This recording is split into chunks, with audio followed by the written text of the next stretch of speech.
said to me. Me and my husband went to visit her for Thanksgiving. One of her friends was there, and our son was with us. And we're telling her about Africa, and the first thing she yells out, "Why the F would you want to go to Africa? Ain't nothing but poor and hungry children there, and they're sick and all this, and well, y'all just gonna go ahead." And her friend was the one, "Why would you hate on their decision?" Her friend was the one jumped in. "Why would you hate on their decision?" She said, "You know what? Y'all young and y'all black, go ahead and do it. Go ahead and do it. I support you." And she's clapped for us in front of my aunt. My aunt was very upset. And I've had friends of mine even say, "Why would you want to go there? Why not Europe? Why not?" And I get really irritated with anybody black that when you ask them, "What's the first country you want to travel to?" and they never name an African country. Never. I want nothing more than to be around my own, to see where I come from, to see where my features come from, to see why I'm so creative, why I am. I needed to know, and yeah, so I had to come to explore and find out, and I'm happy I made it here. Hello, hi, my name is Ebby Pheonix. I'm from Brooklyn, New York, and I live here in Gambia, Africa.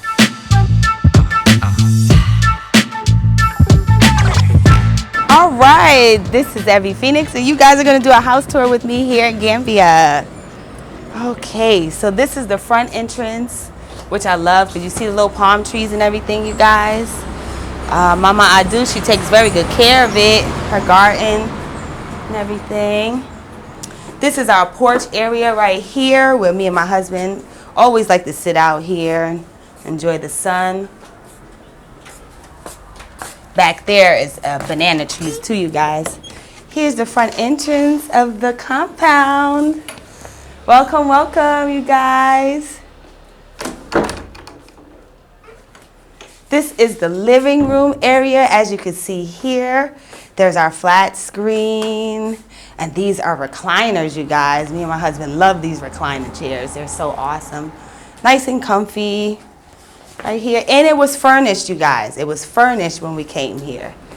So we didn't have to buy furniture. It's our dining room table where me and my husband are constantly at, doing our YouTube videos and things and eating dinner.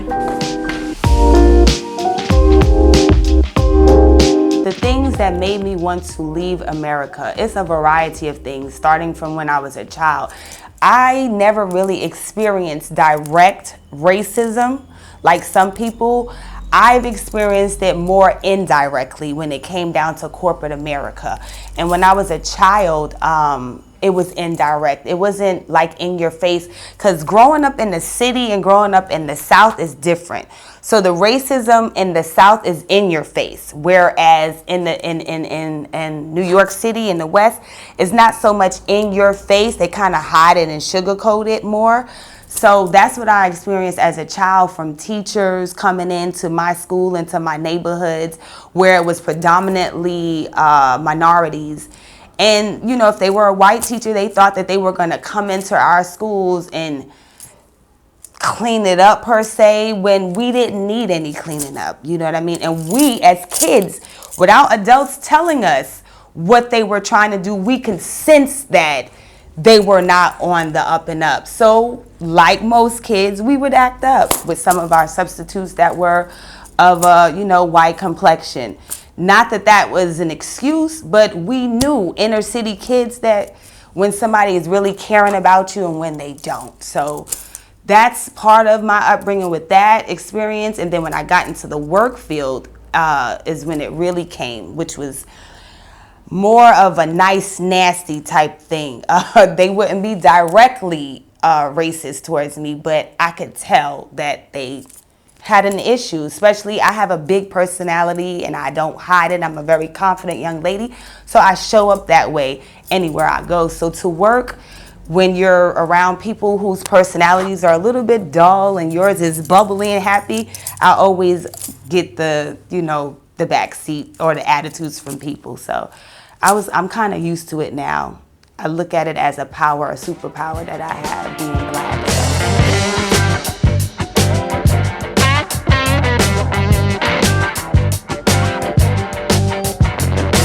Through here is the bedroom area in the hallway. So first bedroom on the left.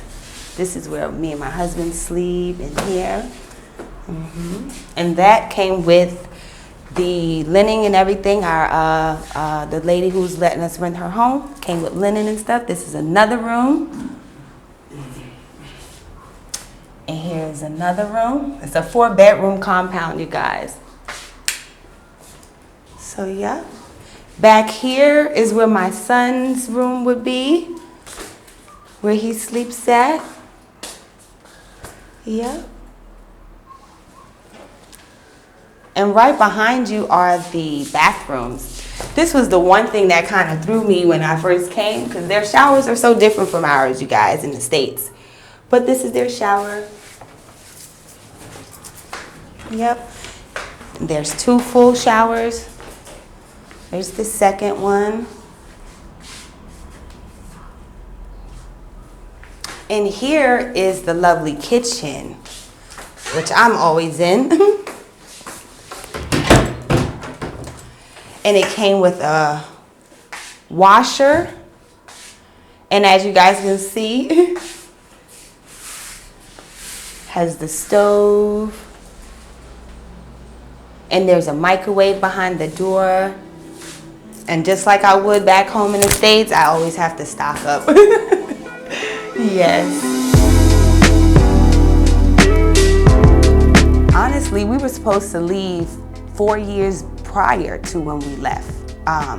But life started life and our families started needing our help. So we had to stay back for a little while. You know, the trip here got delayed. But the final straw was just our president, really. The people that are in charge, everything that has taken place in America, you know, January 6th, and, you know, them trying to reverse time and not realizing that it's never going to go back, because it was never supposed to happen the way that it did in the first place. And, you know, wanting to thrive as a young black woman, being creative and educated the way that I am, and my husband having all his talents and creativity as well.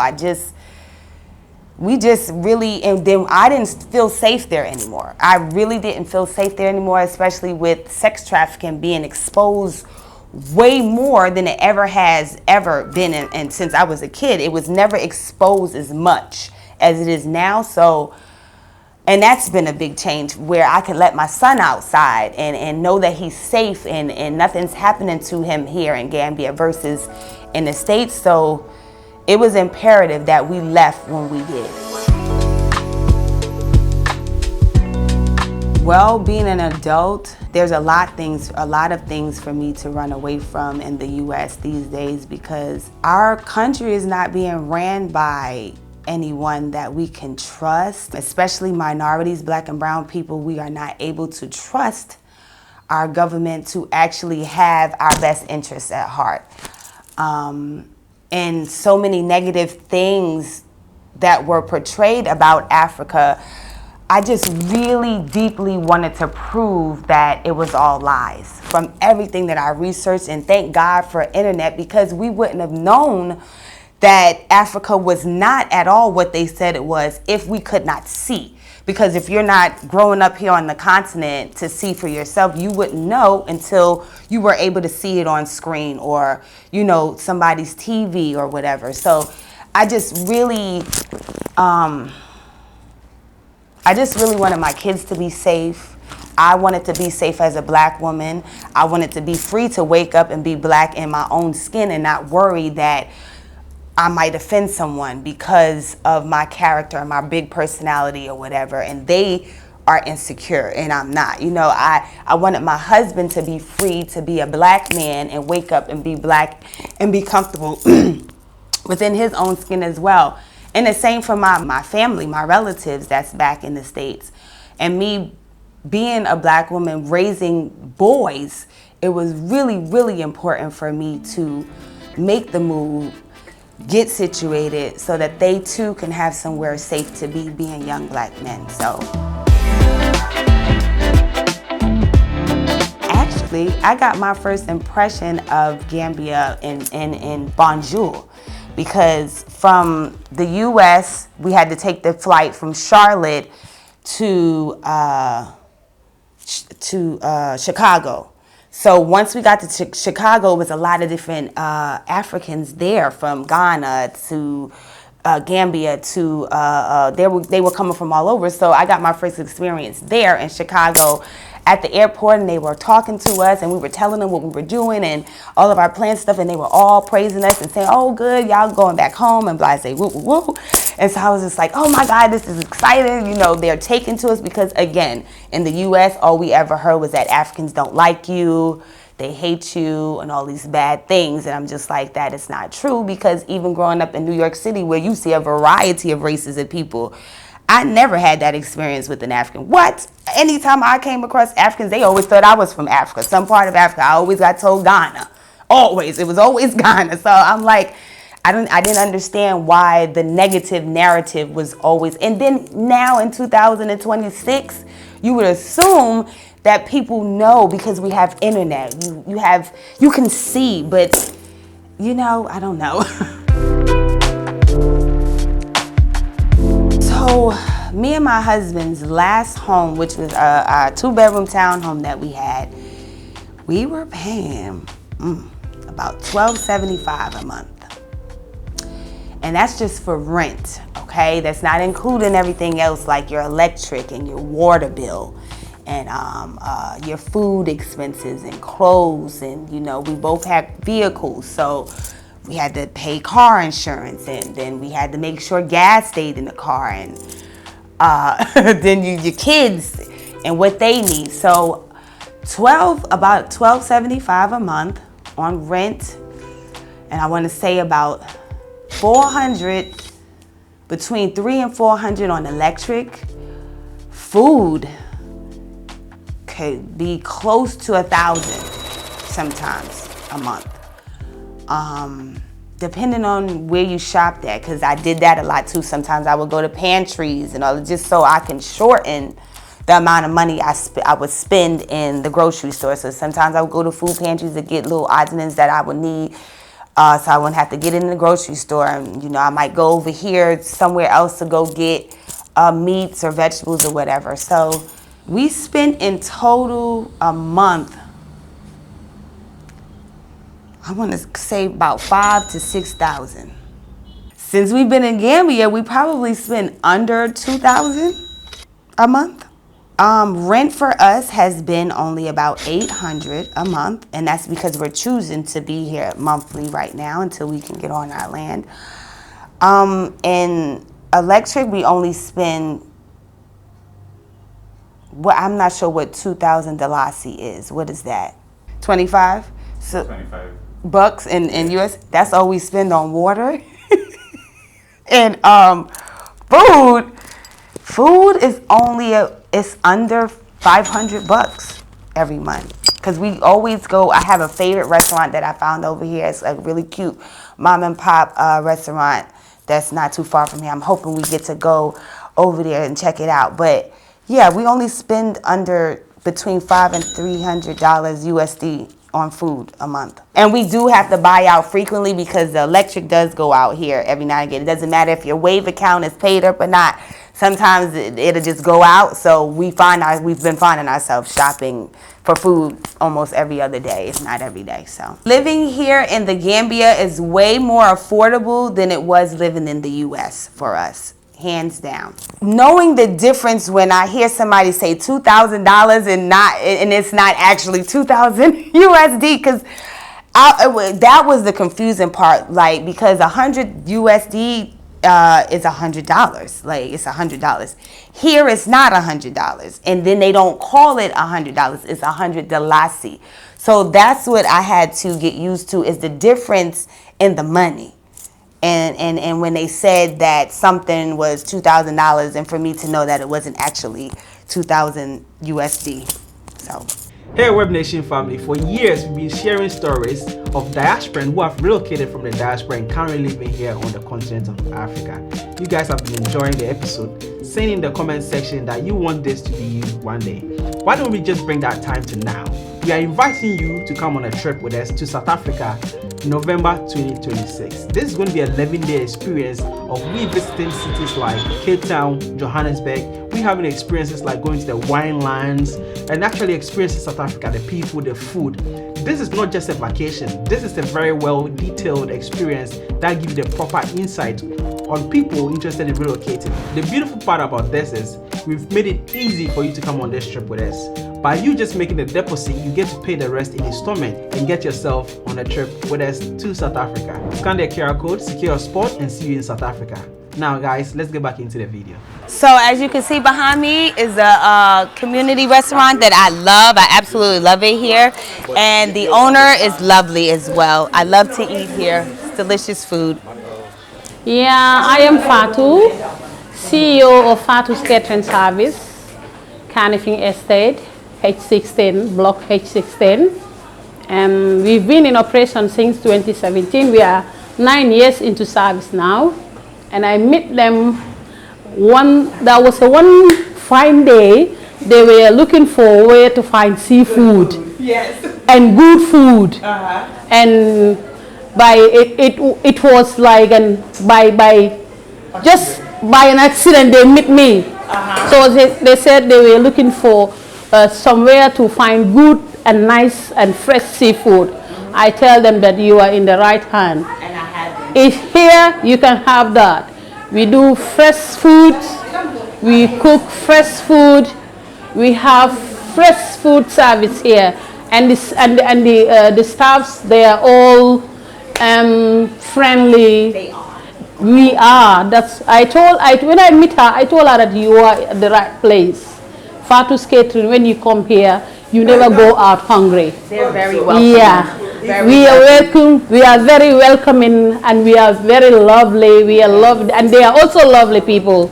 Yeah. Today at the buffet, we have cherry, we have findi, we have yam and beans with their sauces, and we also have soup.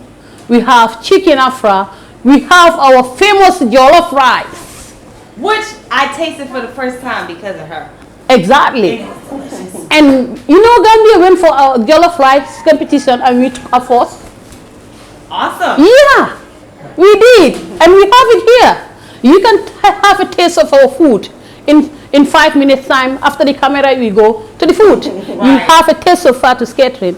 And we can cook for more than 5,000 people. That's right. We cater for more than 5,000 people a day. Guys, come over and eat. Can't we do it? We can do it here at Fatu's Catering. You see the team back here. We are not going here. We are not going anywhere. We are staying here. They stay clean, y'all. Professional. We are changing the narrative. Yeah, we are changing the narrative. You know what you are thinking out there, like what you know they are telling you about Africa. About Africa. It's not like that. Africa. Actually, it's different when you are here. Yeah, you hear it from us and then you send it to the world. Anything which is outside there is It's also here here. at 100%. At Fatu's Catering.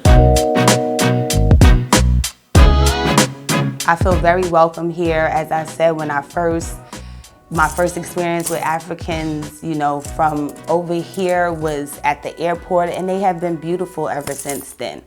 You know, I feel completely safe here. Like, it's a breath of fresh air. I don't feel threatened. I don't feel like I need to have my guards up. Do you need to be cautious? Yes, you need to be cautious wherever you are. But I don't feel the need to be defensive. When you grow up in the West, you kind of develop a protective shield. At least I did, to protect yourself, because again, the difference from the North and the West as far as manners is completely different. Even here too, because like growing up in New York City, we don't say hello to people in the morning times like you do in the South. We don't open doors for people all the time. There are people there that do that. Yes, we are well mannered in up north, but not like you are in the South. It's drilled in you to say yes ma'am and no ma'am. It's not drilled in us to be that way in the state. People walk past you in New York City, bump you and won't say nothing. In the South, they speak to you, they greet you, they open the doors, but they're also phony. Here, you have to greet people because they don't respect that. You're not going to walk into somebody's establishment and not speak and greet them, so I understand that. But me being around different varieties of people and characters, I had to learn how to, determine when somebody is being genuine, when somebody is being an a-hole, or when somebody was, actually giving me positive feedback back or whatever. So as a kid, I was very privileged. I was. But once I became an adult is when I struggled. As a child, I didn't really have to want for anything. My grandparents, they worked really good jobs. I grew up in a condo in Brooklyn, New York. But as an adult, I struggled to, get on my feet and make ends meet. But I always survived. I always kept a job, always was able to keep my bills paid. And it was actually very comfortable. Despite the fact that as an adult I struggled, I always was able to maintain a comfortable lifestyle for me and my kids. I either would work 2 or 3 jobs sometimes. CNA being my background, I was a certified CNA for 15 years. So I worked with the elderly in everything except for maybe drawing blood. So I did everything except for that. And that paid me really good money. So I was always able to keep a really good job to keep my bills paid despite my struggles every now and again. Being in the United States, it seems like it's an easy way because you guys see the glitz and the glamours and the stars and the celebrities. But those are not the everyday people. I am considered an everyday person in the United States. And for me, if you didn't have a certain degree in a specific field or know somebody that knew somebody, you will have to deal with basic jobs. CNA, I'm not going to downplay it because I loved being a nurse and I loved taking care of the elderly. But in all reality, the job itself of what you had to do is backbreaking work. On top of having to work another job because your rent is extremely high. That's another reason why you would have to work 2 and 3 jobs, because the rent in the United States is high. Health insurance is high. The cost of food is high. Clothes is high. Thank God I was the type of person that knew how to shop at thrift stores and,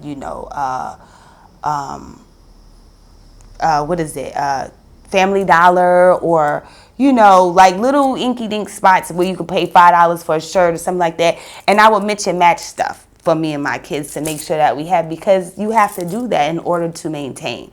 And if I was going to maintain, I had to work 2 and 3 jobs or work 16 to 20 hours on one job just so I could pay rent and keep a certain lifestyle for me and my kids. Family and friends were not very supportive when we first started talking about moving to Africa. And I honestly feel like it's the fear of the unknown for some of us. And then a lot of us carry the notion of what we were taught about Africa instead of changing our frame of mind and actually taking the time out to do the research to determine if, what we was told was the truth. So we didn't really get a lot of support. And to be quite honest, we're still not really getting that much support. Everybody's pretending like they're supporting us, but they are really watching to see if we fail. And we know that. And me being an Aries, being the March Aries, that's fuel to the fire for me because I'm successful, period. Because I'm living, I'm breathing, my children are healthy and educated, my husband is the same. And we are very educated and very creative, and we have a lot to offer Gambia, and we cannot wait for you guys to see it. So whether people support us or not, we know God is on our side, the ancestors are on our side, and there are so many other people that are like-minded like us. The community was already here for us, so we didn't really have to build it. They took to my son. That was the starting point. From the time we got off the plane, they took to my son. And why I say that is because while we're trying to maneuver through the airport and get our luggage, because we had a lot of luggage and it was heavy, one of the suitcases hit my son in the head. I'm pushing, he's ahead of me. There was another African gentleman in front and he saw it. And the guy who was pushing our suitcases didn't realize the suitcase hit my son. But the bottom line is the young African guy that was in front, he grabbed my son and cradled him by his head and kind of fussed at the other guy and was fussing at him and was holding on to. And I let him do it because I knew that he wasn't trying to grab my son to do anything. I knew he was grabbing him to try and cradle his head because he saw that the heavy behind luggage just hit him. So for me, they have been kind of taken to us with love and with ease and just kind of guiding us along as we go when we're asking questions where things are at. People are letting us know. And if they don't know, they'll send somebody to come tell us. So it's been awesome, really, the community that we have here and that's been surrounding us. Even the woman whose home we're renting right now, she's been lovely. Her and her daughter, I done adopted as my own. And I usually have her with me most of the time. And yeah, everybody's been treating us with a lot of love. Well, since leaving the U.S. and before leaving the U.S., I was a stay-at-home mom for 3 years, thanks to my husband. He worked, and I stayed home with our son and took care of our household. Since being here, we've only actually been here in Gambia since December 8th, so a little bit over a month, and we haven't established income yet because we have been trying to get a vehicle because we purchased land our second week here. And now we're working on getting a vehicle, which we will have on Monday, thank God, so we can get back and forth to our land. So that's what our focus is right now, is being able to get back and forth to our land so that we can then start to begin the financial steps that we're going to need to take to be financially fit here. I see a lot. It's so many. Like, my mind every day is like ding, ding, ding, ding, ding, ding, ding. And me being a woman, I want to focus more on the black women, while my husband's focused on the male perspective. I'm focused on physical wellness, health, staying fit, fashion, as you can see. And and just being able to be free and being happy and healthy, because I'm getting older and I'm realizing that my body is starting to talk to me now and I'm listening. So that's my focus here in the Gambia. No, I don't. But I do feel a little bit more eager to get something going because they don't have the programs and things that's available to you in the States. Like you could get food stamps assistance, which I used to get or whatever, which was a big help for food for us. So everything is pretty much here on you. When you leave the U.S. to come to a country like this, you need to leave with the frame of mind of being an entrepreneur.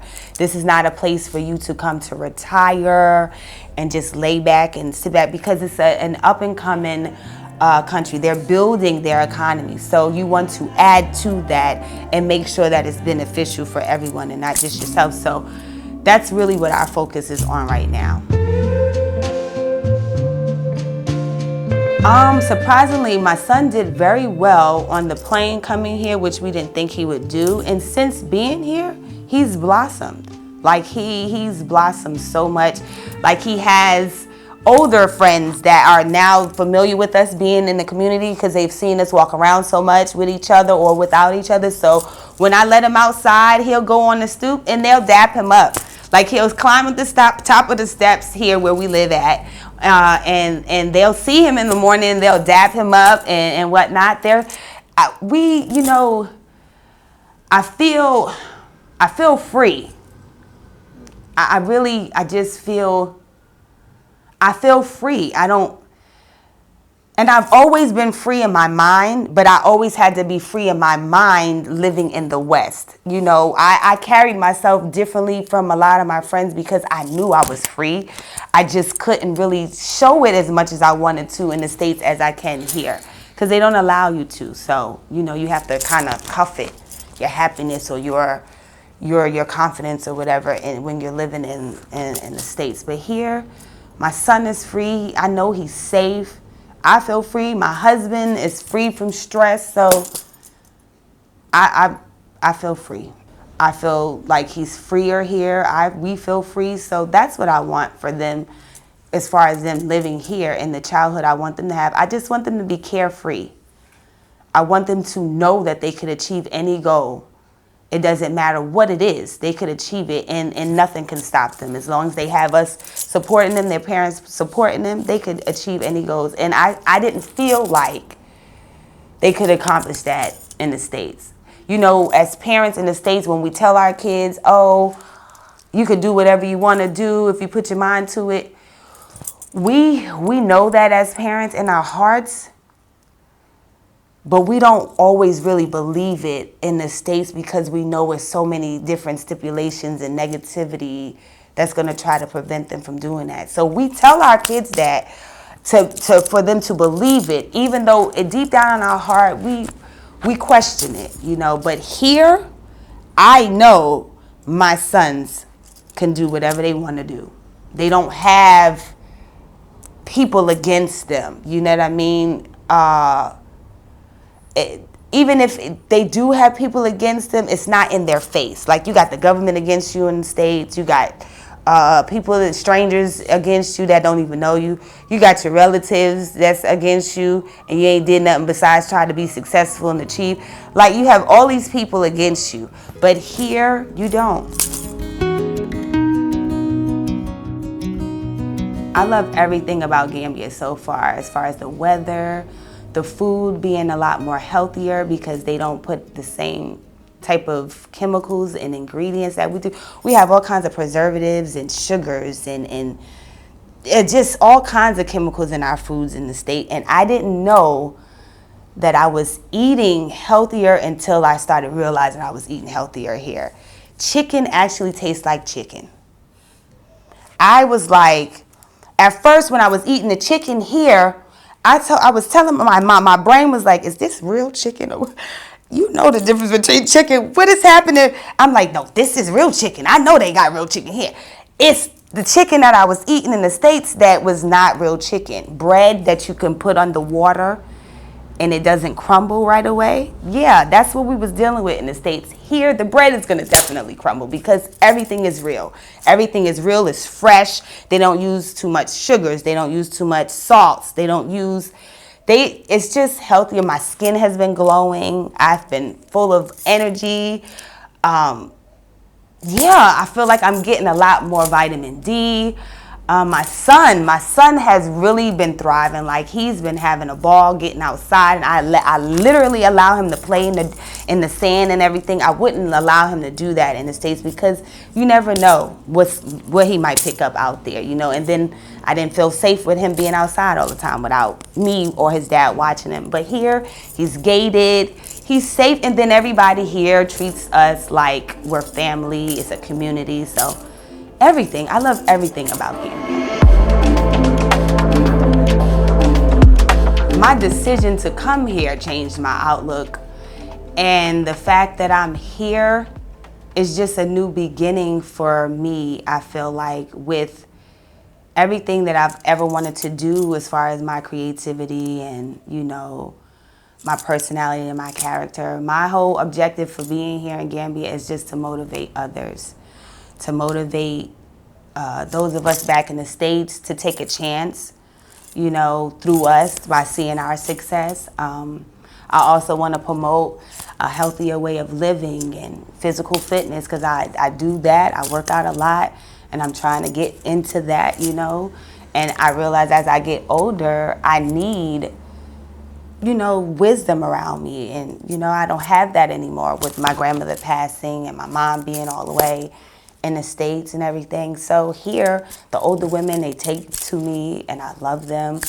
And they're always trying to teach me some of the language. And, you know, I watch how the women carry themselves out here and I just love it. It helps bring out what's already in me, the young black girl that's already in me. Seeing the people here, it just helps bring it out more, so.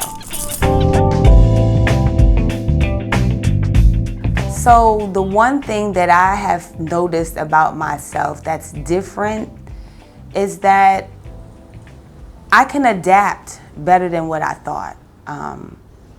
My husband was worried for a while that I wouldn't be able to adapt to the new living here because they didn't have stuff like DoorDash or Ubers and stuff like that. And I adapted very well because, and I really think it was because we mentally prepared ourselves with all of the research that we did and getting information about Gambia. I mentally had already prepared myself for the difference. So once I got here, it wouldn't be a big deal. And then also going through little hardships as an adult versus when I was a kid also prepared me too.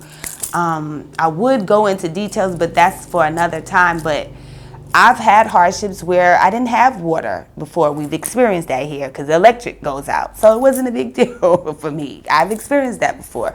We still was able to keep our bodies clean because when I experienced it in the States, our water went out. Me and my husband, we would go walk way over to the plaza that was across from where we live at and buy gallons of water and bring them home, wash our dishes, flush our toilet, wash our behinds, and all of that until that water got put back on. So I adapted very well. I feel like that was the one thing that my husband worried about, but I didn't. I've always been the type that could adjust wherever I went. So, you know, despite the way that I might come across to people, I adapted very well. And I will say I've become a lot more, even more patient with my son because there was a time I was chastising him out here, verbally telling him, hey, stop doing that or whatever, because I didn't want him to mess up the young woman's home that, you know, her garden area that's letting us stay in her compound. And she came down and she said, no, he's a boy, he's a child. Just let him play. Let him play. And this was around the time where I was still getting used to him just getting outside and getting, you know, playing in the dirt.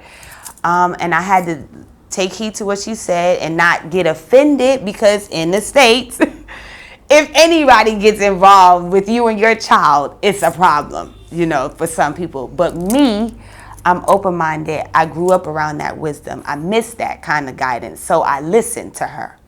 You understand? I listened to her and I let her guide me with my son. And since then, I've been a lot more, I'm more laid back with my son being outside and playing and stuff like that. I don't really get on him as much because he is a boy. They're going to get dirty. And yeah, that's just the way it is. In the States, I was scared for him to be outside because I knew I had to keep my eye on him 24/7 because you never know if somebody might try to come in your yard and snatch your child up. You know, we didn't have a gated area where he could just play and I could go in the house and get cooked food, dinner started or whatever and know that he was safe. So it's been a big difference,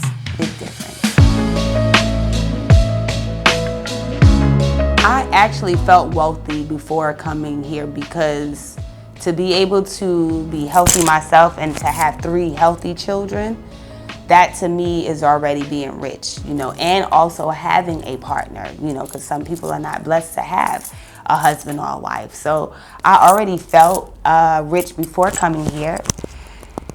Wealthy is something that you can't really touch. It's something that we were kept from in the States also. So that's what I'm trying to get to now, is the wealth part of it. One sacrifice was leaving my 2 older children because between me and my husband, he has 4 older children. I have 2 teenagers and we have our baby boy together.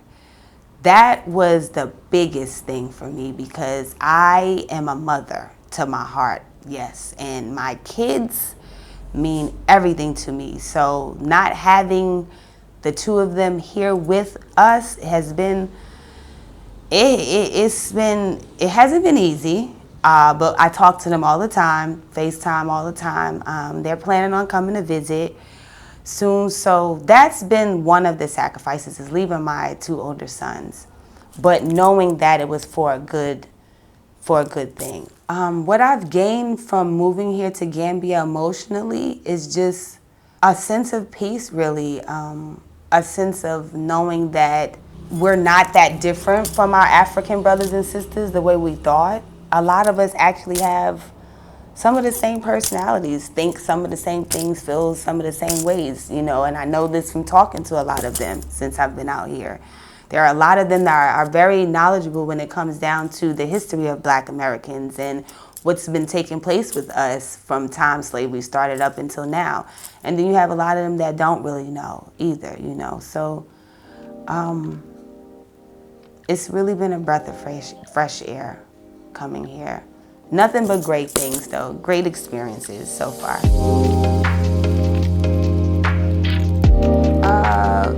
Providing a safe space for my kids and making sure that they are consistently educated as I'm learning and I'm able to, you know, convey it to them, and providing financial stability for them and my grandkids and great-grands and so on and so forth. Providing a life for my family that'll be here when I pass, where they don't have to worry about anything, where they don't have to worry about anything being taken from them.